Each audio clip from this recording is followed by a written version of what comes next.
அஸ்ஸலாமு அலைக்கும் வரஹ்மத்துல்லாஹி வபரகாத்துஹு. அன்பிற்குரிய சகோதரர்களே, உங்கள் அனைவர் மீதும் எல்லாம் வல்ல ஏக இறைவனின் சாந்தியும் சமாதானமும் நிலவட்டுமாக. பல்வேறு மதத்தவர்கள் வாழ்கிற நம்முடைய இந்திய திருநாட்டிலே அனைவரும் சகோதர வாஞ்சையுடன் தொடர்ந்து பழக வேண்டும், தங்களுக்கிடையே நல்லுறவை பேணிக் கொள்ள வேண்டும் என்பதற்காக இந்த நிகழ்ச்சி தமிழகம் முழுவதும் பல்வேறு ஊர்களிலே தொடர்ந்து நடத்தப்பட்டு வருகின்றது. இந்த நிகழ்ச்சியை பொறுத்தவரை நீண்ட உரைகள் இங்கே ஆற்றப்படாது. உங்களுடைய சந்தேகங்களை நீங்கள் கேள்விகளாக எழுப்பினால் அதற்கான விடை தருவதுதான் இந்த நிகழ்ச்சியினுடைய முக்கியமான அம்சம். ஆனாலும் இஸ்லாத்தை பற்றி ஒரு சின்ன ஒரு அறிமுக உரை, உங்களுடைய கேள்வி கேட்பதற்கு முன்னால் இஸ்லாத்தை பற்றி ஒரு சிறிய அறிமுக உரை ஒன்று இங்கே நிகழ்த்தப்படும். அந்த அறிமுக உரைக்கு பிறகு நீங்கள் உங்களுடைய கேள்விகளை கேட்கலாம். கேள்வி கேட்கும் பொழுது முஸ்லிம்கள் புண்படுவார்களே, வருத்தப்படுவார்களே, எப்படி கேட்பது என்றெல்லாம் நீங்கள் தயக்கம் காட்டக்கூடாது. உங்களுடைய உள்ளத்தில் என்ன நினைக்கிறீர்களோ அதை கேட்கலாம். எந்த தோரணையில் வேண்டுமானாலும் கேட்கலாம். கடுமையான வார்த்தைகளை பயன்படுத்தி கூட நீங்கள் உங்களுடைய கேள்விகளை எழுப்பலாம். சண்டைக்கு வருவது போல கூட உங்களுடைய கேள்விகள் இருக்கலாம். எந்த மாதிரி நீங்கள் கேள்வி கேட்டாலும் இங்க முஸ்லிம்கள் தரப்பிலிருந்து எந்த விதமான ஒரு அதிருப்தியோ, ஒரு சலசலப்போ, ஒரு எதிர்ப்போ இருக்காது. எது கேட்டாலும் நாங்கள் அதற்கு எங்களிடத்தில் தவறு இருக்குமே ஆனால் நாங்கள் அதை ஏற்றுக்கொள்வோம். நீங்கள் தவறாக விளங்கி இருந்தீர்களே ஆனால் அதற்கான விளக்கத்தை தருவோம். அதுதான் இந்த நிகழ்ச்சியினுடைய முக்கியமான அம்சம். அந்த கேள்விக்கு போவதற்கு முன்னால் இஸ்லாத்தை பற்றி ஒரு சின்ன அறிமுகம்.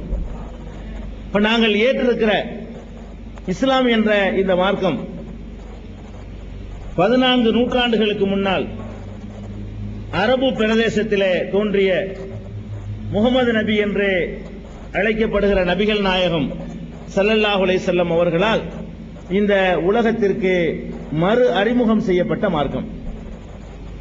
கிபி 570ஆம் ஆண்டு நபிகள் நாயகம் ஸல்லல்லாஹு அலைஹி வஸல்லம் அவர்கள் இன்றைய சவுதி அரேபியாவில் இருக்கிற மக்கா என்ற நகரத்திலே பிறந்தார்கள். அந்த சவுதி அரேபியா என்பது நபிகள் நாயகம் ஸல்லல்லாஹு அலைஹி வஸல்லம் அவர்கள் பிறந்த அந்த காலத்திலே எல்லா விதமான அனாச்சாரங்களின் கேந்திரமாக திகழ்ந்தது. அந்த மக்களிடத்திலே எந்த விதமான நற்பண்புகளும் எஞ்சி இருக்கவில்லை. குடிபோதையிலே மூழ்கி கிடந்தார்கள். பெண்களை போகப் பொருளாக பயன்படுத்தினார்கள். அற்பமான காரணங்களுக்காக கூட மனிதனை மனிதன் கொல்வதை அவர்கள் நியாயப்படுத்தி வந்தார்கள். இப்படி ஒரு காட்டுமிராண்டி சமுதாயமாக இருந்த அந்த மக்கள் மத்தியிலே தான் நபிகள் நாயகம் ஸல்லல்லாஹு அலைஹி வஸல்லம் அவர்கள் 570ஆம் ஆண்டு பிறந்து 40 வயது வரை நபிகள் நாயகம் அவர்கள் பிறந்து தங்களுடைய 40வது வயது வரை ஒரு சாதாரண ஒரு மனிதராக இங்கு வாழ்ந்தார்கள். எந்த விதமான இயக்கத்தையும் அவர்கள் 40 வயது வரை தோற்றுவிக்கவில்லை. அவர்கள் ஒரு வியாபாரியாக இருந்தார்கள். மற்ற மக்களைப் போலவே சாதாரண ஒரு மனிதராக வாழ்ந்தார்கள். 40வது வயதில் தான் தமக்கு இறைவனிடமிருந்து, கடவுளிடமிருந்து செய்தி வருகிறது, கடவுளிடமிருந்து தூது செய்தி வருகிறது என்ற செய்தியை நபிகள் நாயகம் ஸல்லல்லாஹு அலைஹி வஸல்லம் அவர்கள் அந்த மக்கள் மத்தியில் சொன்னார்கள். என்ன செய்தி வருவதாக சொன்னார்கள் என்று சொன்னால், இந்த அகில உலகத்தையும் படைத்து பாதுகாத்து பராமரிக்கின்ற ஒரே ஒரு கடவுள் தான் இருக்கிறான். அவர்கள் சொன்னது, நபிகள் நாயகம் அவர்கள் 14 நூற்றாண்டுகளுக்கு முன்னால் அந்த மக்களிடத்தில் சொன்ன செய்தி என்னவென்றால், எனக்கு கடவுளிடமிருந்து செய்தி வருகிறது. அந்த செய்தி என்னவென்று சொன்னால், ஒரு கடவுளை மாத்திரம் வணங்குங்கள், பல கடவுளை வணங்காதீர்கள், மனிதர்களை வணங்காதீர்கள், பொருட்களை வணங்காதீர்கள். மனிதர்களையும் இந்த உலகத்தில் உள்ள பொருட்களையும் யார் படைத்திருக்கிறானோ அந்த ஒரே ஒரு இறைவனை மாத்திரம் வணங்குங்கள். அந்த இறைவனுக்கு மனைவி இல்லை, அந்த இறைவனுக்கு மக்கள் இல்லை, அந்த இறைவனுக்கு அண்ணன் தம்பிகள் இல்லை, அந்த இறைவனுக்கு பெற்றோர் இல்லை, அந்த இறைவனுக்கு பலவீனம் இல்லை, அந்த இறைவனுக்கு அசதி இல்லை, மறதி இல்லை, தூக்கம் இல்லை, சோர்வு இல்லை, முதுமை இல்லை, நோய் இல்லை, மலஜலம் கழிக்க வேண்டும் என்ற உபாதை இல்லை, பசி இல்லை, தாகம் இல்லை. இப்படி ஒரு சூப்பர் பவர் இறைவன் இருக்கிறான். அப்படி ஒருவனைத்தான் நீங்கள் கடவுளாக ஏற்றுக்கொள்ள வேண்டுமே தவிர நீங்களாக உருவாக்கி கொண்டவற்றையெல்லாம் கடவுள் என்று ஏற்றுக்கொள்ளாதீர்கள். இப்படி எனக்கு செய்தி வருகிறது.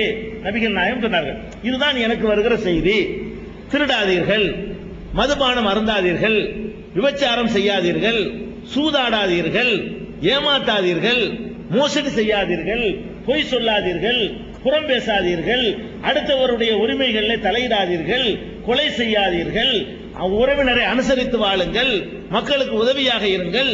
இதெல்லாம் தனக்கு வருகிற செய்தி என்று சொன்னார்கள். ஒரே ஒரு கடவுளை பற்றியும் தனக்கு செய்தி வருகிறது என்று சொன்னார்கள். உலகத்திலே எல்லோராலும் ஏற்றுக்கொள்ளப்பட்ட நல்ல பண்புகளை எல்லாம் சுட்டிக்காட்டி இந்த காரியங்களை எல்லாம் நீங்கள் செய்ய வேண்டும் என்று எனக்கு கடவுளிடமிருந்து செய்தி வருகிறது என்று நபிகள் நாயகம் ஸல்லல்லாஹு அலைஹி வஸல்லம் அவர்கள் சொன்னார்கள். 40வது வயசுல, கிபி 610 இந்த போதனையை நபிகள் நாயகம் ஸல்லல்லாஹு அலைஹி வஸல்லம் அவர்கள் ஆரம்பிக்கிறார்கள். இப்படி ஆரம்பித்தா என்ன நடக்கும்? அந்த மக்கள் எல்லா விதமான தீமைகளையும் செய்து கொண்டிருக்கிற மக்களால் கடுமையான எதிர்ப்புக்கு ஆளானார்கள். பல கடவுளை வணங்கக்கூடிய மக்கள்கிட்ட போய் இதெல்லாம் கடவுள் இல்லைங்க, உங்களை படைச்சவனை வணங்குங்கன்னு சொன்னா அவங்க அதை சாதாரணமா எடுத்துக்கொள்ள மாட்டார்கள். கடுமையான முறையில் தாக்கினார்கள், ஊர் நீக்கம் செய்தார்கள், கொலை செய்வதற்கு முயற்சி செய்தார்கள், போற வார வழிகளில் கேலி செய்தார்கள், கிண்டல் செய்தார்கள். அவர்கள் வெளியே நடமாடக்கூட முடியாத அளவுக்கு அவர்களுக்கு சமூக கட்டுப்பாடு விதித்தார்கள், ஊரை விட்டு ஒதுக்கி வைத்தார்கள், யாரும் எந்த கொடுக்கல் வாங்கலும் செய்யக்கூடாது என்று சொன்னார்கள். அவர்களை யாரெல்லாம் ஏற்றுக்கொண்டார்கள் அவர்களை எல்லாம் கூட வெட்டி கொன்றார்கள். நபிகள் நாயகத்தை யாரெல்லாம் ஏற்றுக்கொண்டார்களோ அவர்களுக்கெல்லாம் கூட பலவிதமான துன்பங்களை கொடுத்தார்கள். இப்படி 40வது வயதிலிருந்து 53வது வயது வரை 13 வருட காலம் நபிகள் நாயகம் அவர்கள் அந்த தம்முடைய சொந்த மண்ணிலே பலவிதமான துன்பங்களுக்கு ஆளானார்கள், பலவிதமான கொடுமைகளுக்கு உட்படுத்தப்பட்டார்கள். கடைசியாக அவர்களை கொல்லுவிட வேண்டும், கொலை செய்துவிட வேண்டும் என்று அந்த மக்கள் தீர்மானம் செய்து கொல்வதற்காக முயற்சித்த நேரத்தில் தான் அவர்கள் சொந்த ஊரை விட்டு வெளியேறி அங்கிருந்து ஒரு 300 மைல் தொலைவில் இருக்கக்கூடிய மதீனா என்ற இன்னொரு ஊருக்கு அடைக்கலம் சென்றார்கள். மக்கா என்ற ஊரில் இருந்து தங்களுடைய 53வது வயதிலே மதீனா என்ற இன்னொரு ஊருக்கு அடைக்கலமாக அங்கே சென்றார்கள். அந்த ஊருக்கு சென்ற பிறகு நபிகள் நாயகம் அவர்களுடைய இந்த போதனை அந்த மக்களை உடனடியாக ஈர்த்தது. கூட்டம் கூட்டமாக நபிகள் நாயகத்தின் பக்கம் அந்த மக்கள் சாய்ந்தார்கள். 10 வருட காலத்தில் 53வது வயசுல இருந்து 63 வயசு வரைக்கும் தான் வாழ்ந்தாங்க. 53 வயசுல மதீனாவுக்கு போனவர்கள் 63வது வயசுல அந்த மதீனா நகரத்தையும் அதை சுற்றி உள்ள பிரதேசங்களையும் தங்களுடைய ஆளுகையின் கீழ் கொண்டு வர்ற அளவுக்கு மக்கள் எல்லாம் வந்துட்டாங்க.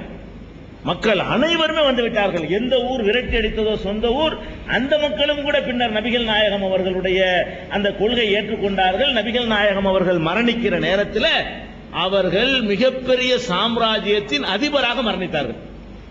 மிகப்பெரிய சாம்ராஜ்யம், அவ்வளவு பெரிய நிலப்பரப்புக்கும் அவ்வளவு பெரிய மக்களுக்கும் அதிபராக, ஆன்மீக தலைவராக மாத்திரம் இல்லாமல் ஒரு அதிபராக, ஒரு சக்கரவர்த்தியாக, ஒரு மாமன்னராக நபிகள் நாயகம் மரணித்தார்கள். இதுதான் நபிகள் நாயகத்தினுடைய அந்த போதனையுடைய சாராம்சம், அவங்களுடைய வரலாற்றின் சாராம்சம். இப்ப நபிகள் நாயகம் அவர்கள் இப்படி இறைவனிடமிருந்து செய்தி வந்ததாக சொன்னார்கள் இல்லையா, அதை நாம் எப்படி நம்புவது? முஸ்லிம்களாகிய நாங்கள் எப்படி நம்புகிறோம்? கடவுள்கிட்ட எப்படி மனிதனுக்கு செய்தி வரும், அதை எப்படி நம்ம நம்புறது? இதை நம்ப ஆரம்பிச்சோம்னா ஒவ்வொருத்தனும் இது மாதிரி சொல்ல ஆரம்பிச்சிருவானே, எனக்கு கடவுள்கிட்ட இருந்து செய்தி வருது, எனக்கு கடவுள்கிட்ட இருந்து செய்தி வருதுன்னு சொல்லி சொல்ல ஆரம்பித்தால் என்ன ஆவது என்றால், நபிகள் நாயகம் அவர்களை நாங்கள் முஸ்லிம்களாகிய நாங்கள் நம்புவதற்கு ஏராளமான காரண காரியங்களோடு தான் நாங்கள் நம்புகிறோம். எப்படி நம்புகிறோம் என்று சொன்னால், ஒரு மனிதர் ஒரு சிந்தனையை, ஒரு இயக்கத்தை, ஒரு கொள்கையை, ஒரு கட்சியை, ஒரு சங்கத்தை உருவாக்குகிறார் என்று சொன்னால் அதுல அவருக்கு என்று ஏதோ ஒரு சுயநலம் இருக்கும். ஒரு புகழாசை, பணம் சம்பாதிக்கணுங்கிறது, ஏதாவது ஒரு வகையில் நம்ம மக்கள் மத்தியில் பிரபலமாகணும் என்பது, இது மாதிரியான ஒரு எதிர்பார்ப்பு எல்லாருக்குமே இருக்கும். நீங்கள் எந்த கட்சி, எந்த சங்கம், எந்த இயக்கத்தை ஆரம்பித்த தலைவர்களை எடுத்துக்கொண்டாலும் அந்த இயக்கத்தை ஆரம்பிப்பதற்கு முன்னால் அவர்கள் எந்த நிலையில் இருந்தார்களோ அந்த இயக்கத்தை ஆரம்பித்த பிறகும் அதே நிலையில் இருக்க மாட்டார்கள். யாரா இருந்தாலும் சரி, ஒரு சாதாரண ஒரு சட்டமன்ற உறுப்பினரை எடுத்துக்கொண்டால் கூட, சட்டமன்ற உறுப்பினராக ஆவதற்கு முன்னால் அவருக்கு இருந்த சொத்து எவ்வளவு, சட்டமன்ற உறுப்பினராக ஆன பிறகு என்னன்னு பாத்தீங்கன்னு சொன்னா கண்டிப்பா அவர் டெவலப் ஆயிருப்பார்.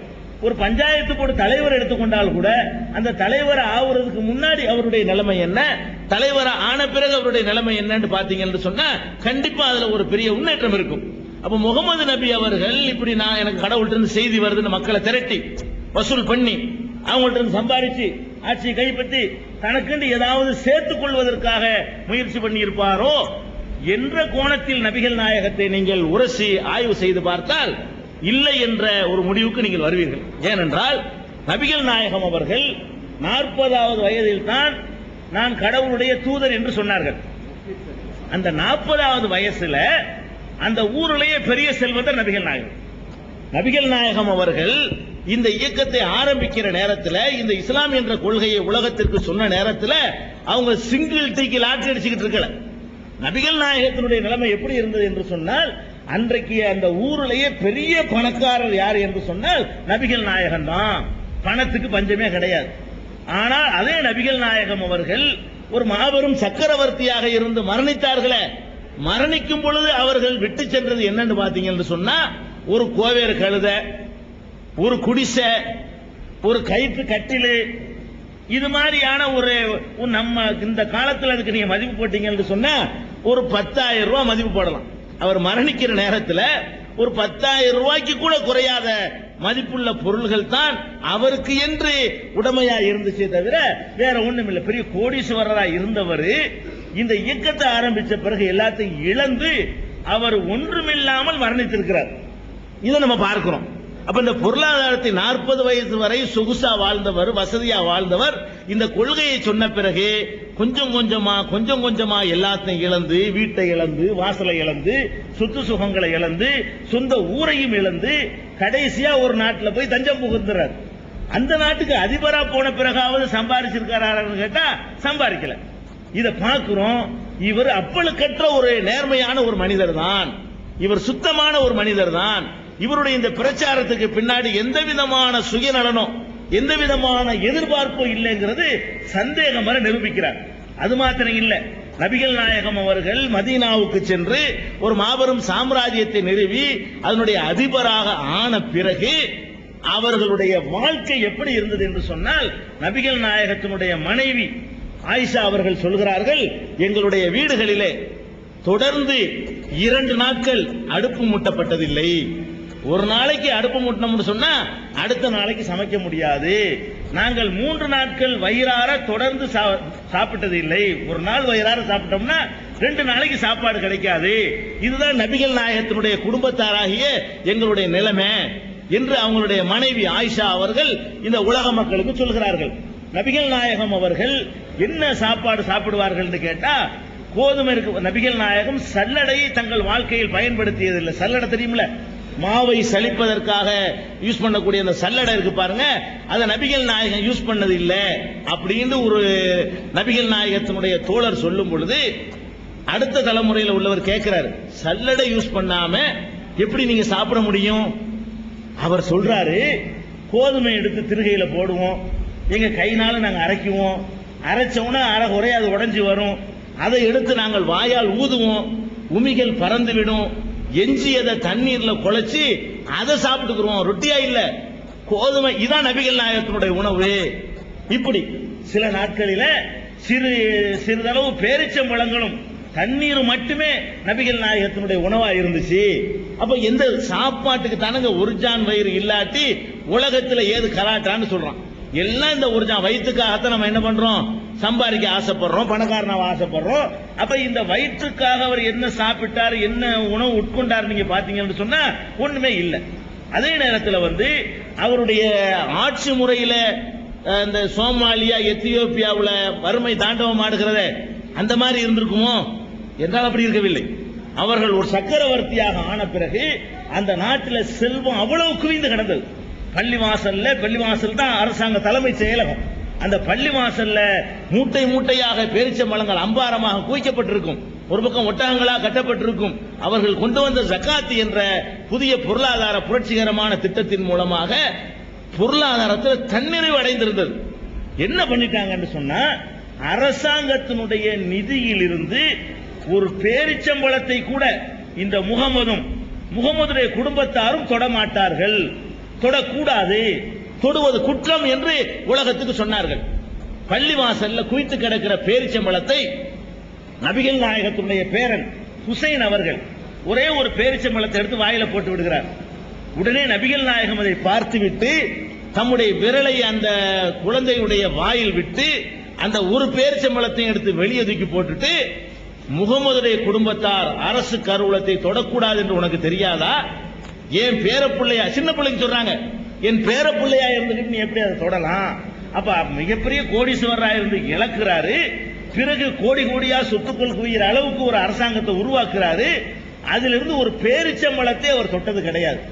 அவர் தொட்டது மாத்திரமில்ல, அவர் விட்டு சென்ற பிறகு சொல்லிட்டு போறாரு, நான் மரணிக்கும் பொழுது எதையெல்லாம் விட்டு செல்கிறேனோ அந்த சொத்துக்கள் எதுவாக இருந்தாலும் அரசு கருவூலத்தில் சேர்க்கப்பட வேண்டும், என்னுடைய வாரிசுகள் அதற்கு சொந்தம் கொண்டாடக்கூடாது என்று அதையும் மக்கள் மத்தியில் அறிவிச்சிட்டு போயிடுறாரு. அந்த விட்டுட்டு போன அந்த கோவேறு கழுதையும் அந்த வீடும் அந்த குடிசையும் அந்த இடங்களும் அரசாங்கத்துக்கு சேர்ந்துருச்சு. அவங்களுடைய குடும்பத்தாருக்கு கூட ஒரு சல்லி காசை கூட விட்டு செல்லாமல் தன்னுடைய சொந்த பணங்கள் எல்லாம் கூட அரசாங்கத்துக்கு சேர வேண்டும் என்று எழுதி வைத்து விட்டு சென்றவர்கள் நபிகள் நாயகம் அவர்கள். பார்க்கிறோம், இந்த அப்பழுக்கற்ற வாழ்க்கை இவர் எதையுமே நம்மள்ட்ட எதிர்பார்க்கல. இந்த கொள்கையை சொன்னதுனால உண்டு சுகிக்கல, உடுத்தி மகிழ்ந்தாரா, வகை வகையா நூற்றுக்கணக்கான ஆடைகளை வச்சிருந்தாரா? அந்த காலத்துல ஒவ்வொரு மன்னர்களும் எப்படி வாழ்ந்தாங்க? இன்னைக்கு ஜனநாயக முறையில் நம்ம வாழ்ந்து கொண்டிருக்கிறோம். 14 நூற்றாண்டுக்கு முந்தைய நீங்க பாத்தீங்கன்னு சொன்னா ஒரு சாதாரண ஒரு புதுக்கோட்டை ராஜாம்பாங்க, ஒரு ஊருக்கு தான் அவர் ராஜா. ஊர் தானே ஒரு நாடு. இப்பதான் நம்ம இந்தியா ஒரு நாடு இருக்கிறோம். அந்த காலத்தை எடுத்துக்கிட்டீங்கன்னா புதுக்கோட்டை ஒரு நாடு, மதுரை ஒரு நாடு, ராமநாதபுரம் ஒரு நாடு, வேலூர் ஒரு நாடு, ஆற்காடு ஒரு நாடு, செஞ்சி ஒரு நாடு. அந்த காலத்துல ஒவ்வொருத்தரும் கோட்டையை கட்டி வச்சுக்கிட்டு இது எங்க நாடுமா, என்னடா நாடுன்னு பார்த்தா 200 பேர் இருப்பாங்க. அதான் ஒரு நாடு. 200 பேர் 300 பேர் உட்கார்ந்துக்கிட்டு ஒரு நாடுதான். இந்த நாட்டுடைய அதிபர்கள் எல்லாம் எப்படிப்பட்ட கோட்டை கொத்தளங்களோட வாழ்க்கை நடத்தினாங்க. இவர் மாபெரும் சக்கரவர்த்தியாக இருந்த நேரத்தில் இவர் வச்சிருந்த ஆடை என்ன தெரியுமா? ஒரு போர்வை மேல போத்திக்கிடுவார், கீழே ஒரு போர்வையை வேட்டியா கட்டிக் கொள்வார். இதுதான் அவருடைய ஆடை. விசேஷ நாட்களுக்கு அணிவதற்காக தைக்கப்பட்ட ஒரு ஆடை இருக்கும். வெள்ளிக்கிழமை, பெருநாள், வெளிநாட்டிலிருந்து வரக்கூடிய மக்களை சந்திக்கிறது, இதுதான் அவருக்கு உள்ள ஆடையா இருந்துச்சே தவிர ஆடைகளை குவித்து வைத்திருக்கவில்லை. இது அவருடைய நிலைமை. அவருடைய படுக்கை ஒரு கைத்து கட்டில் தான் படுத்து கிடப்பார். மேனியெல்லாம் சிவந்து போயிடும். அல்லாஹ்வுடைய தூதரை ஏன் இவ்வளவு கஷ்டப்படுறீங்க? நாங்களாவது உங்களுக்கு ஒரு நல்ல ஒரு மென்மையான ஒரு விரிப்பை ஏற்பாடு செய்கிறோமே, அதுல படுத்துக்கிறீங்களே. எனக்கு இந்த உலகத்துக்கு என்னப்பா இருக்குது? மரத்தடியில் நிழலில் இலைப்பாரி விட்டு செல்கிற ஒரு பயணிதான் நான். இந்த உலகத்தில் கொஞ்ச நேரம் இலைப்பாரிட்டு போய் சேர வேண்டிய இடம் வேற இடம் இருக்கிறது. அதனால இறைவனிடத்தில் நான் சேர வேண்டி இருக்கிறதுனால நான் இதெல்லாம் தொடமாட்டேன்னு சொல்லி காலமெல்லாம் அந்த கைத்து கட்டிருந்தான். 5 குடிசைதான் அவருடைய வீடு. அவர் படுத்து கிடந்தார்னு சொன்னா, அவர் மனைவி படுத்தார்னு சொன்னா இவருக்கு தொழுவதுக்கு இடம் இருக்காது. அவ்வளவு பெரிய சின்ன குடிசை தன்னுடைய வீடு அரண்மனை ஆக்கி வச்சிருந்தார். குடிசை தான், ஒரு கைத்து கட்டில் தான். தலைமானி கூட தலையணை இருக்க, படுத்துக்கிற தலையணை, அதில் கூட சருகுகளையும் கூலங்களையும் உள்ள திணிச்சு அதுதான் அவருடைய தலையணையாக இருந்தது. இப்படி எந்த உலகத்தில் ஆன்மீகத்தை சொல்லி அல்லது அரசியல் தலைமையை சொல்லி மக்கள் தேர்ந்து ஒரு சல்லிக்காசையும் பெறாத அந்த நாணயம் இருக்கு பாருங்க, கண்டிப்பா இவர் போய் சொல்லியிருக்க மாட்டாரு. என்னத்துக்கு சொல்லணும்? என்ன எதுக்கு இறை தூதர்னு சொல்லிவிட்டு இவர் அடைஞ்சது என்ன என்று நாங்கள் சிந்திக்கிற நேரத்தில் மாமனிதர் முகமது ஸல்லல்லாஹு அலைஹி வஸல்லம் அவர்கள் கண்டிப்பா அவர் உண்மையாளராக தான் இருக்கணும் அப்படிங்கிறதுக்கு வர்றோம். சரி, காசு பணத்தை விட்டுருங்க, அவருடைய அந்தஸ்து புகழ், 4 பேர் இப்படி கை கட்டி நிக்கணும், நம்ம காலில் விழுந்து கும்பிடணும், இதுக்காக வேண்டி சில பேர் ஆசைப்படுவாங்க. ஒரு இயக்கத்தை ஆரம்பிக்கிறவன், ஒரு சங்கத்தை ஆரம்பிக்கிறவன் காசு பணத்துக்கு ஆசைப்படாவிட்டால் கூட மக்கள் எல்லாம் தனக்கு அடிமையாக சேவகம் செய்ய வேண்டும், அந்த வாய்ப்பு இந்த தலைமையில் தான் கிடைக்கும் என்று ஆசைப்படுவார்கள். அப்படி நடந்துக்கிட்டார் இவரு. இவ்வளவு பெரிய சக்கரவர்த்தி ஆகிற நேரத்தில் மக்கள்கிட்ட சொல்றார், மக்களே நீங்கள் எல்லாம் அமர்ந்திருக்கிற சபைக்கு நான் வருவேன், எனக்காக யாரும் எந்திரிச்சு நிற்க கூடாது. அவர் சொல்றார், நீங்கள் அமர்ந்திருக்கிற சபைக்கு நான் வந்தால் எனக்காக யாரும் எழுந்து நிற்க கூடாது, எனக்காக குனிந்து யாரும் மரியாதை செய்யக்கூடாது, என் காலில் விழுந்து யாரும் சாஷ்டாங்கம் செய்யக்கூடாது. நானும் உங்களை போன்ற ஒரு மனிதன், கடவுளிடமிருந்து ஒரு செய்தி வருகிறது என்பதை தவிர நான் மனுஷன் தான். நீங்கள் எப்படி இறைவன் முன்னால் நிறுத்தி விசாரிக்கப்பட உள்ளீர்களோ அதே போல் நானும் இறைவனால் விசாரிக்கப்படக்கூடிய ஒருத்தன். அதனால என்னை அளவுக்கு மீறி புகழாதீர்கள், எனக்கு முந்தி வாழ்ந்த இயேசுநாதரை, ஈசா நபி என்று நாங்கள் சொல்லக்கூடிய இயேசுநாதரை அவருடைய சமுதாயத்தவர்கள் எப்படி வரம்பு மீறி புகழ்ந்தார்களோ அப்படி என்னை புகழ்ந்து விடா, இப்படி சொன்னாங்க. இயேசுநாதரை கடவுள் என்றும் கடவுளின் குமாரன் என்றும் என்னுடைய சகோதர சமுதாயத்தவர்கள் புகழ்ந்தார்களே, அப்படி நீங்கள் என்னை புகழ்ந்து விடக் கூடாது. உங்களை போன்ற ஒரு மனிதனாக மட்டும்தான் என்னை நீங்கள் கவனிக்க வேண்டும். வீதியில் நடந்து சென்றால் முன்ன 2 பேர் பின்ன 2 பேர் அவருக்கு பாதுகாப்புக்கு வரக்கூடாது. அவர் பாட்டு சாதாரணமா போவார். சபையில உட்கார்ந்து இருப்பாங்க, வெளியூர்ல இருந்து ஆட்கள் வருவார்கள், முன்ன பின்ன பார்த்திருக்க மாட்டாங்க. அவர்தான் முகமது என்று காட்டுவதற்கு இந்த அடையாளம் இருக்காது. எல்லாம் ஒரே மாதிரியா இருப்பாங்க. பார்த்தா வர்றவர் கேட்பார், ஐயுக்கும் முகமது, உங்கள முகமதுங்கிறாங்களா, அவர் யாரு? அவர்கள் பாருங்க, முகம் அவர் பெரிய சக்கரவர்த்தியா இருக்கிறாரு. ஒரு சபையில உட்கார்ந்து இருந்தாருன்னா பார்த்தவர் கண்டுபிடிக்க இல்லை. டிரெஸ்ல எல்லாரும் மாதிரி டிரெஸ் போடுறாரு, எல்லாரும் மாதிரி உட்கார்ந்து இருக்கிறாரு, எல்லாருக்கும் உரிய ஆசனம் தான் அவருக்கு போடப்பட்டிருக்கிறது, தலையில உட்கார்ந்து இருக்கிறாரு. யாரு முகமது தெரியாது. இவர் தான் முகமதுன்னு சொன்னாதான் அவரை கண்டுபிடிக்கிறோம், பார்க்கிறோம். இவர் புகழுக்கும் ஆசைப்படல, மரியாதைக்கும் ஆசைப்படல, தனக்கு தெய்வீக அம்சம் இருக்குதுன்னு மக்கள் எப்போலாம் நினைக்கிறாங்களோ அப்போலாம் தலையில குட்டுறாரு. அப்படி சொல்லாத, கடவுள் தான், நான் மனுஷன் தான், கடவுள் ஒருத்தனை வணங்கணும்னு சொல்ல, என்ன எப்படி நீ வணங்குவ? இன்னைக்கு பார்க்கிறோம், கடவுளை இல்லை என்று சொல்லவர்கள் எல்லாம் வணங்கப்படுகிறார்கள். புத்தர் வாழ்ந்தார் இந்த உலகத்தில், அவர் அன்பே கடவுள்டார், கடவுள் இல்லைன்றார். அன்புதான்ப்பா கடவுள், கடவுள் தனியாக இங்க இருக்கின்றாரு. அவரே கடவுளாக்கின காட்சி நீங்கள் பார்க்கிறீர்கள். நம்ம நாட்டில் கடவுள் இல்லை என்று பிரச்சாரம் செய்த இயக்கத்தினுடைய தலைவர்களுடைய சமாதிகளும் சிலைகளும் இன்றைக்கு மாலை போட்டு பூஜிக்கப்படுகிற காட்சியை நீங்கள் பார்க்கிறீர்கள். அந்த மாமனிதர் நபிகள் நாயகம் அவர்களுக்கு இப்படியான பூஜையோ புனஸ்காரமோ ஒண்ணுமே இல்லை. ஏன்? அவர் கடவுளை வணங்க சொன்னாரு, அதுல அவ்வளவு ஸ்ட்ராங்கா உறுதியாக ஒரு நிலைப்பாட்டை எடுத்துட்டு போனார். அதை பார்க்கிறோம். கண்டிப்பா இவர் உண்மையாளர் தான் இருக்கணும், இவர் உண்மை சொல்லியிருக்கார், பொய்யே சொன்னது இல்ல. இன்னும் சொல்ல போனால் மக்கள்கிட்ட வந்து அவர் என்ன பிரச்சாரம் சொன்னார் தெரியுமா? ஃபக்கத் லபிஸ்து ஃபீக்கும் உம்ரம் மின் கப்லிஹி அஃபலா தாக்கிலூன். அவர் சொன்ன இந்த இந்த இந்த சவாலை குர்ஆன் எடுத்து சொல்கிறது. இதுக்கு என்ன அர்த்தம் தெரியுமா? மக்களே, நான் உங்களோடு பல வருடங்கள் வாழ்ந்திருக்கிறேன். நான் என்ன வெளியூர்ல இருந்து இறக்குமதி ஆனவனா? உங்களோடு 40 வருஷம் வாழ்ந்திருக்கிறேன். அந்த வாழ்க்கையை ஒப்பிட்டு பார், சிந்திச்சு பார், நான் பொய் சொல்லுவேனா அப்படிங்கிறார். இப்படி ஒருத்தங்க உலகத்தில் யாருக்கா சொல்ல, சொந்த ஊர்ல போய்கிட்டு என்ன சொல்லுவோம்? நம்ம நதி மூலம் பார்க்காத, ரிஷி மூலம் பார்க்காதுன்றோம். நம்ம என்ன நம்ம அளவுகள் வச்சிருக்கிறோம்? நதிக்கு மூலம் பார்க்க கூடாதான். நதி ஓடுதுல, இது எங்க இருந்து வந்துச்சு, என்னென்ன சாக்கடையில கலந்துகிட்டு வருது, என்னென்ன கழிவுகளை அரிசிட்டு வந்து பேசக்கூடாது. நதியில குடிச்சிட வேண்டியதான். நதிக்கு மூலம் பார்க்காதங்கிறான். அதே மாதிரி ரிஷிக்கு மூலம் பார்க்க கூடாதான். ரிஷிங்கிறார் சாமியாரா, அவர் எப்படி என்னன்னு பழச கிளறாதேங்கிறாங்க. நதிக்கு மூலம் பார்க்க கூடாது. ஒருத்தர் ரிஷின்னு வந்துட்டாருன்னு சொன்னா அவருடைய பழச கிளறக்கூடாது. கிளறா என்னவா இருப்பாரு? இப்ப ரிஷியா இருக்கிறவரு வேற மாதிரி இருந்திருப்பாரு. 10 வருஷத்துக்கு முன்னாடி, 15 வருஷத்துக்கு முன்னாடி போனீங்கன்னா அவருடைய கதையை கேட்ட நாரி போற மாதிரி இருக்கும். முகமது நபி சொன்னாரு, ரிஷி மூலம் பாருண்டாரு. 40 வருஷம் உன்னோட வாழ்ந்திருக்கிறேன், நாக்குல பல்ல போட்டு சொல்லு பாப்போம் ஒரு குற்றச்சாட்டு.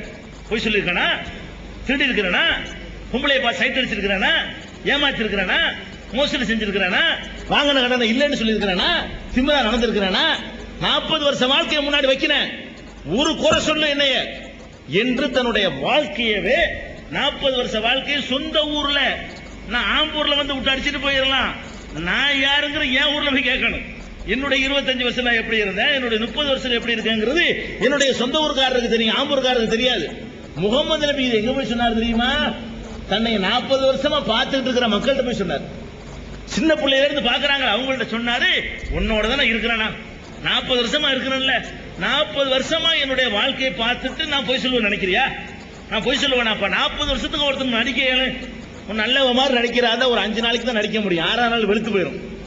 6வது நாளைக்கு நடிக்கலாம், 5 நாளைக்கு அப்படி இப்படி ஒரு மாதிரியா நடிக்கலாம். அப்புறம் அவருடைய இயற்கை தன்மை வெளிப்பட்டு ஒரு ஆள் 2 ஆள் 10 ஆள் 100 ஆளுக்கு தெரிஞ்சு போயிடும். அப்ப 40 வருஷ காலமாக அவருடைய வாழ்க்கையை முன்னாடி வச்சு சொன்னாரு. அந்த அப்பழுக்கற்ற வாழ்க்கையை பார்க்கிற யாருமே முகமது நபி அவர் பொய் சொல்லல, இறை செய்தி வருதுன்னு சொல்றது உண்மைதான் புரிந்து கொள்ற அளவுக்கு இருக்கிறது. அது மாத்திரம் இல்லாம அவர் இறை செய்தி என்று சொன்னதுதான் நாங்கள் குர்ஆன்கிறோம். குர்ஆன் சொல்றோமே, அந்த குர்ஆன் தான் எனக்கு இறைவன் வந்து வந்த செய்தின்னு சொல்லி மக்கள்கிட்ட சொன்னார். இந்த குர்ஆனை நீங்கள் ஆய்வு செய்து பார்த்தால் கூட கண்டிப்பா இது இறை செய்தி தான் என்று அறிஞ்சுக்கிறீங்க. ஏன் தெரியுமா? இந்த குர்ஆனை நீங்கள் புரட்டி பார்த்தீர்களேயானால், அதே மாதிரி நம்ம தமிழ் மக்களுக்கு, அரபு மொழி தெரியாத மக்களுக்கு இதை புரிந்து கொள்ள கஷ்டமா இருக்கும். அரபு மொழிக்காரர்கள் படிச்சார்கள் சொன்னா மிக உயர்ந்த இலக்கிய தரத்தில் குர்ஆன் அமைந்திருக்கிறது. அரபு மொழியில ரொம்ப ஹை ஸ்டைலான ஒரு இலக்கிய நடையில திருக்குர்ஆன் அமைந்திருக்கிறது. ஆனால் முகமது நபிக்கு எழுதவும் தெரியாது, படிக்கவும் தெரியாது. எழுதவும் படிக்கவும் அனாதை ஆயிட்டார். தாய் வயிற்றில் இருக்கும்போது தந்தை இழந்து விட்டார். 6 வயசுல தாய் இழந்து விட்டார். ஆடு மேய்த்திருக்கிறார். இப்படி ஆரம்ப காலத்திலெல்லாம் ஒரு படிப்பை வளர்த்துக்கிற அளவுக்கு இருக்கவில்லை. இப்படி இருந்த ஒருத்தர் கடவுள் செய்தின்னு சொல்றாரு. அது ரொம்ப ரொம்ப உயர்ந்த ஒரு நடையில் அமைந்திருக்கிறது. அந்த நடை அந்த மக்களை ஈர்த்தது. கண்டிப்பா இது முகமது கற்பனை பண்ண முடியாது. 1ஆம் கிளாஸ் கூட படிக்காத ஒருத்தன் கம்பனுக்கு நிகரா கவி பண்ணா நீங்க என்ன பண்ணுவீங்க? 1ஆம் கிளாஸ் படிச்சது இல்ல அவன் கம்பனுக்கு போட்டியா கவி ஏற்றினான்னா ஆஹா இது ஒரு தெய்வீகம் சொல்லுவீங்க இல்லையா? அப்ப இவருடைய அந்த குர்ஆன் என்று இவர் இறை செய்தி என்று சொன்னதை பாத்தீங்க என்று சொன்னா அரபு மொழியில அன்றைக்கு இருந்த பெரிய பெரிய இலக்கியங்களை எல்லாம் தூக்கி கீழே போட்டு மிதிக்கிற அளவுக்கு ஒரு உயர்ந்த ஸ்டைல் அமைந்திருக்கிறது. ஒரு ஸ்டைல் மாத்திரம் அல்ல, அந்த குர்ஆனில் சொல்லப்பட்ட அறிவுரைகளை இன்னைக்கு 14 நூற்றாண்டு கடந்து விட்டதுங்க. 14 நூற்றாண்டுக்கு பிறகு இன்னைக்கு நீங்க குர்ஆனை பார்த்தால் கூட இந்த நூற்றாண்டில் வாழுகிற ஒரு பெரிய விஞ்ஞானி, ஒரு பெரிய அறிவாளி எழுதினால் எப்படி இருக்குமோ அதை விட உயர்ந்த தரத்தில் குர்ஆன் அமைந்திருக்குது பாருங்க. அதை வச்சு அவர் இறை தூதர் நம்ம நம்பிக்கை கொள்ள முடியும். எப்படி ஒரு மனிதன் எழுதுறான், நான் ஒரு புத்தகத்தை எழுதுறேன், இந்த புத்தகம் ஒரு 20 வருஷத்துக்கு வேண்டாம் நிக்கும். 25 வருஷத்துக்கு பிறகு பாத்தீங்கன்னு சொன்னா அதுல தப்பு கண்டுபிடிப்பாங்க. என்ன இப்படி எழுதிக்கிறாங்க? ஏன்னா காலம் மாற மாற சில உண்மைகள் நமக்கு தெரிய வரும். எந்த ஒரு நூல் 50 வருஷத்துக்கு நிக்காது. எல்லாரும் சேர்ந்து உண்டாக்கணும். நம்ம நாட்டு அரசியல் சட்டம் இருக்க அதை இப்ப திருத்தணுங்கிறாங்க. சாதாரண ஆட்கள் உண்டாக்கல, பெரிய பெரிய விற்பனர்கள்லாம் சேர்ந்து உண்டாக்குன ஒரு அரசியல் சாசனமே 50 வருஷம் கடக்கிறதுக்குள்ள திருத்தம் தேவைன்னு சொல்றாங்க. 14 நூற்றாண்டான பிறகும் கூட திருமறை குர்ஆன்ல திருத்தம் தேவையானா தேவையில்லைங்கிற அளவுக்கு உயர்ந்த நடை. திருக்குர்ஆன் இந்த பூமியை பத்தி பேசுகிறது. உருண்டேன்னு பேசுது. பேச முடியுமா? 14 நூற்றாண்டுக்கு முந்தி பேச இயலுமான்னு கேட்கிறான்.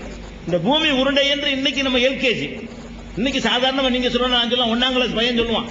ஆனால் 14 நூற்றாண்டுக்கு முன்னாடி பூமி தட்டேன்னு எல்லாரும் நினைச்சிருந்த காலத்துல திருமறை குர்ஆன் பூமியை உருண்டேங்குது, அது சுத்துதுங்குது, எல்லா கோள்களுமே உருண்டேன்னு சொல்லுது, எல்லா கோள்களுமே தங்களுடைய பாதையிலே சுற்றி சுழன்று நீந்தி கொண்டு இருக்கின்றன என்று திருமறை குர்ஆன் பேசுகிறது. சூரியன் ஓடிக்கொண்டே இருக்கிறதுங்கிற அந்த பேருண்மையை இன்னைக்கு கண்டுபிடிச்சிருக்கிறாங்களே அதை குர்ஆன் சொல்லுகிறது. பெருவெடிப்பு கொள்கை இஸ்லாம் சொல்கிறது. எப்படி இந்த பிரபஞ்சம் உண்டானுச்சுன்னு சொல்லி விஞ்ஞானிகள் சொல்கிறார்களோ அந்த கருத்து 2வது கருத்துக்கு இடமில்லாமல் தெளிவான வார்த்தைகளால் குர்ஆன் சொல்கிறது. கருவிலே குழந்தை எப்படி உண்டாகிறது என்ற செய்தியை குர்ஆன் பேசுகிறது. எப்படி பேசுது? 14 நூற்றாண்டுக்கு முந்தி வாழ்ந்தவன் பேசுற மாதிரி பேசல. இன்னைக்கு ஸ்கேன் யுகத்தில் வாழ்றவன் இந்த காலத்துல வாழ்கிற ஒரு பெரிய மருத்துவ மேதை பேசுவது போல ஏன் அதை விட சிறந்த நடையில திருமறை குர்ஆன் அதை பற்றி பேசுகிறது, மலையை பற்றி பேசுகிறது, பலவிதமான அதிசயங்களை பற்றி குர்ஆன் பேசுகிறது, விஞ்ஞான விஷயங்களை பேசுகிறது. எப்படி பேசுதுன்னா இது பெரிய பெரிய ஒரு ஆராய்ச்சியாளன் பேசுற அளவுக்கு பேசுகிறது. அப்ப நம்ம நினைக்கிறோம் இது எழுத படிக்க தெரியாத 14 நூற்றாண்டுக்கு முந்தி வாழ்ந்த ஒரு மனிதனின் வார்த்தை இல்ல. 14 நூற்றாண்டுக்கு முந்தி வாழ்ந்தவருக்கு பூமி உருண்டை எப்படி தெரியும்? அது சுத்துதுங்கிற எப்படி தெரியும்? அது சுழலுதுங்கிற எப்படி தெரியும்? அப்படி கருவுல குழந்தைகள் எத்தனை ஸ்டேஜ் அடையுது என்ற ஒரு விஷயம் எப்படி தெரியும்? இது ஆராய்ச்சி பண்ணக்கூடிய நேரத்தில் இது இறை செய்திதான், இது மனித வார்த்தை இல்ல. மனுஷ வார்த்தைன்னா முகமதுக்கு இப்படி அன்னைக்கு சொல்லியிருக்க முடியாது. நீங்க வாழ்ந்தாலும் நான் வாழ்ந்தாலும் 14 நூற்றாண்டுக்கு முந்தி நம்ம வாழ்ந்தோம்னு சொன்னா இப்படி பேச மாட்டோம். கலிலேயோ பூமியை உருண்டைன்னு சொன்னதுக்காக வேண்டி அவனை பின்னி எடுத்துட்டாங்க. நம்ம பாக்குறோம், அவன் நபிகள் நாயகத்துக்கு பிந்தி வந்தாலும் சொன்னவனுக்கு எந்த கதின்னா அதுக்கு முந்தி வாழ்ந்த நபிகள் நாயகம் என்ன பண்றாருன்னு கேட்டா இதையெல்லாம் கடவுள் சொன்னான்னு சொல்றாரு. பூமியை பத்தி, வானத்தை பத்தி, சூரியனை பத்தி, சந்திரனை பத்தி, எல்லா கோள்களை பற்றியும் பேசுகிறாரு. பலவிதமான பூமிக்கு கீழே உள்ளதை பத்தி, பூமிக்கு மேல உள்ளதை பத்தி, ஆகாயத்தை பத்தி எல்லாம் சொல்றாரு. நிலத்தடி நீரை சேமிக்கிறத பத்தி கூட அவர் சொல்றாரு. திருமறை குர்ஆன்ல இன்னைக்கு மழை நீரை சேகரிக்கிறவன் இந்த மழை நீர் சேகரிக்கிறதனுடைய பயனை கூட நபிகள் நாயகர் இன்னைக்கு தான் இவன் கண்டுபிடிச்சு சொல்றான். ஒரு 2 வருஷத்துக்கு முந்தி கூட இந்த செய்தி நம்மளுக்கு சொல்லப்படவில்லை. 14 நூற்றாண்டுக்கு முன்னாடி திருமறை குர்ஆன் அதை பற்றி கூட பேசுகிறது. அப்ப இதையெல்லாம் பார்க்கிற நேரத்தில் இது முகமது கற்பனை செஞ்சிருக்க முடியாது, அவர் சொல்றபடி கடவுள் செய்தியா தான் இருக்க முடியும் என்ற ஒரு நம்பிக்கை நமக்கு அதிகமாகிறது. அதனாலதான் நம்ம முகமது நபி அல்லாஹ்வுடைய தூதர் என்றும் அல்லாஹ்னு ஒருத்தர் இருக்கிறான் என்றும் முஸ்லிம்கள் நம்புகிறோம். இதுதான் இஸ்லாத்தினுடைய அடிப்படை. அதே நேரத்தில் ஒரு செய்தி நீங்க வழங்கிக் கொள்ளணும், இந்த இஸ்லாத்தை உண்டாக்குனவர் முகமது கிடையாது. முதல் மனிதன் கடைபிடிச்ச மார்க்கமே இஸ்லாம் தான். அதை நீங்க தெரிஞ்சுக்கணும். முதல்ல கடவுள் ஒரு ஜோடியை படைக்கிறார், ஒரு மனுஷனை தான் படைக்கிறார், ஒரு ஆணையும் ஒரு பெண்ணையும். அவர்கள் முஸ்லிம்கள் தான். அதாவது ஒரு கடவுளா ஏத்திருந்தாங்க. இப்படி ஏராளமான இறை தூதர்கள் வந்தார்கள். அதுல நான் கடைசியானவன், அப்படித்தான் நபிகள் நாயகம் சொன்னாங்களே தவிர நான் தான் இந்த மார்க்கத்தை உலகத்துல உண்டாக்குறேன்னு சொல்லவே இல்லை. நமக்கு முன்னாடி உலகத்துல பல இந்தியாவுல, தமிழ்நாட்டில், ஆந்திராவுல, கேரளாவுல, கர்நாடகாவுல, அமெரிக்காவுல, சைனாவுல, ரஷ்யாவுல, ஜப்பான் எல்லா பகுதிகளிலும் இந்த மெசேஜ் சொல்லப்பட்டிருக்கிறது. எனக்கு முன்னால் சொல்லப்பட்டிருக்கிறது. பல தூதர்கள் வந்து சொல்லி இருக்கிறார்கள். அதை அந்த சொன்னவர்களே கடவுளாக்கி விட்டாங்க. யாரெல்லாம் வந்து கடவுள் ஒருத்தன் சொல்றாங்களோ அவரே கடவுளாக்கி விடுவாங்க. இதான் உலகத்துல பாக்குறீங்க. முகமது நபி மட்டும்தான் அப்படி ஆகப்படலைங்க. யாரெல்லாம் ஒரு கடவுளை வணங்குங்கன்னு சொல்றாங்களோ அவரை எல்லாம் மக்கள் கடவுளாக்கி விட்டுருவாங்க. இவர் ஒரு ஆளைத்தான் வணங்கல.